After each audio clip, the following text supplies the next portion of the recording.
वहां पे शादी ब्याह का अनुष्ठान हिंदू धर्म में बढ़िया रहता है। मुसलमान धर्म में कुछ कुबूल है छुआड़ा फेंक दो खत्म। किसी को सुने कि किसी के भाई को गाली देता है, किसी के बाप को गाली देता नहीं, उसके बाप को गाली नहीं देगा, उसकी माँ को गाली देगा। कौन मध्य प्रदेश का लड़का रहेगा उससे बंगाल में फंस जाएगा जाके। अरे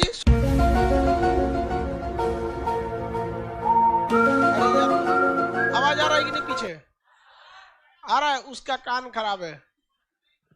सैनिटाइजर मारो है उधर 5 लीटर वाला सैनिटाइजर, उसको ऐसे स्प्रे में भर के इसे कान में मारो।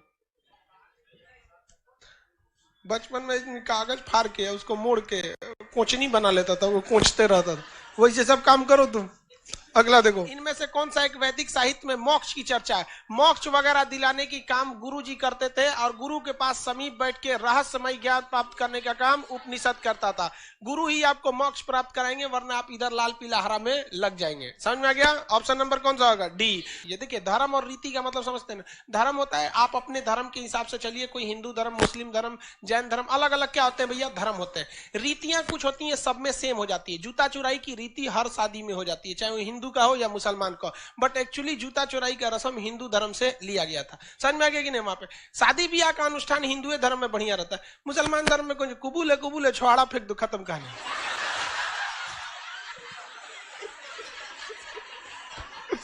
खत्म शादी। अरे छुआड़ा 4 किलो छुआड़ा लेके जाओ, निकाह हो गया ना, सबको छुआड़ा खिला दोगे।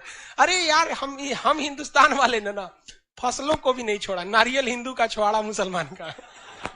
और वो कहा जाता है मुसलमान में कि जो निकाह का छुआड़ा खाता है उसका शादी बहुत जल्दी होता है। सब झूठ बात है, हम मार किए हैं छुआड़ा खाने के लिए।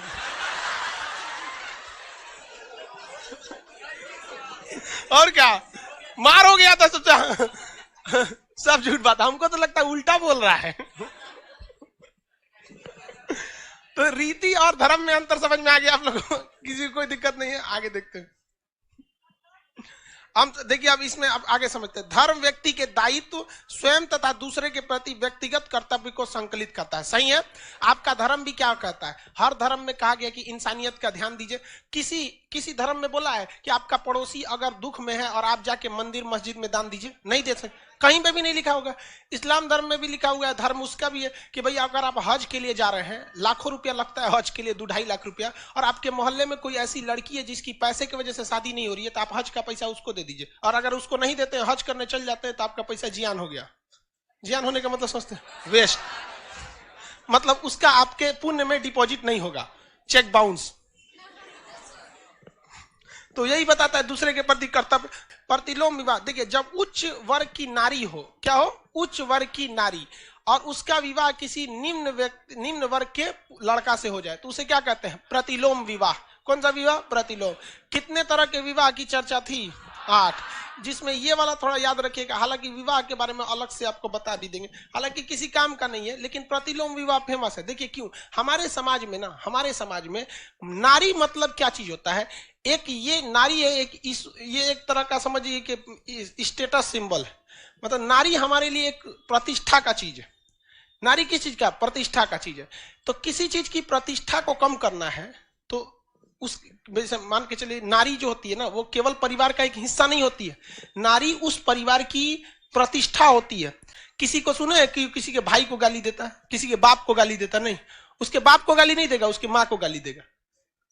क्योंकि जानता है बाप प्रतिष्ठा नहीं है, बाप जिम्मेदारी है, प्रतिष्ठा उसकी माँ है।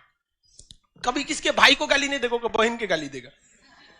समझ में ही नहीं गया? क्यों? क्योंकि पता है भाई मतलब कोई जिसे चाहिए तो अपने गाली सुनते रहता है दिन रात। एक कौन सी घरी आके करेंगे?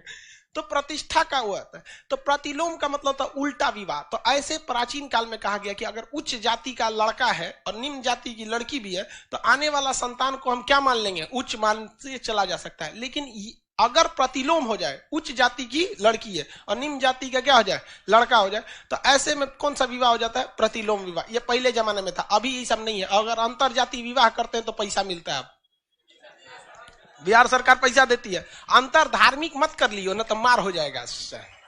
माने ई धर्म से उ धर्म में मत कूद जाना। क्या जरूरत है तेरा कूदने में, ये धर्म से वो धर्म में? खामखा में एगो चुनाव में मुद्दा मिल जाएगा नेताओं को, भाई आप कोशिश कीजिए कि हमारे देश का जो चुनाव का मुद्दा है वो मुख्य मुद्दों पे लड़ा जाए, गरीबी, भ्रष्टाचार, बेरोजगारी, सब पे। लेकिन क्या करेगा, सोच रहा कौन मध्य प्रदेश का लड़का रहेगा, सोचा बंगाल में फंस जाएगा जाके। अरे सोच रहे हैं अगल बगल में देख तनी 60-70 किलोमीटर के एरिया में तो वो रोमिंग चार्ज कटेगा होता, कौन सी करता है यहाँ सब। तो अंतर जाति विवाह करने में ठीक ठाक है। इससे क्या होगी, जातिगत व्यवस्था थोड़ी सी खत्म होगी, क्योंकि जातिगत व्यवस्था भारत में थोड़ी सी ज्यादा बढ़ गई है। इस वजह से सरकार इसे प्रोत्साहन दे रही है कि अंतर जाति विवाह करने में क्या होगा, कोई पैसा वैसा देगा। सर आप वालों हिंदुस्तानी लिख रहा है सर, ऐप वालों पर भी थोड़ा ध्यान दे दीजिए। तो हम सबको ध्यान दे रहे हैं यार, पढ़ाई तो रहे हैं।